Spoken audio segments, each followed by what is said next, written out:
സർബത്തിന് ആവശ്യമായ സാധനങ്ങളാണ്: 1 കിലോ പഞ്ചസാര, കുറച്ച് നറുനീണ്ടി, ഒരു പാത്രം ഒന്ന് ചൂടാകുമ്പോൾ അതിലേക്ക് 1 സ്പൂൺ പഞ്ചസാര ഇട്ട് കൊടുക്കുക. പഞ്ചസാര നന്നായിട്ട് ഉരുകി വരുന്നുണ്ട്. ഇതൊരു ബ്രൗൺ കളറാകുന്ന വരെ നോക്കാം. പഞ്ചസാര നന്നായിട്ട് ഉരുകി വന്നിട്ടുണ്ട്. അതിലേക്ക് നമുക്ക് വെള്ളം ഒഴിക്കാം.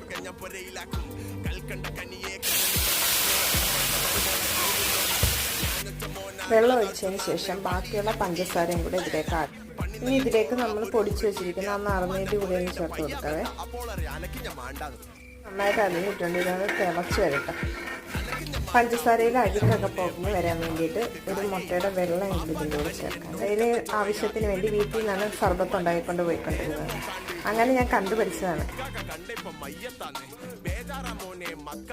സർബത്തിന് ആവശ്യമായ സാധനങ്ങളാണ്: 1 കിലോ പഞ്ചസാര,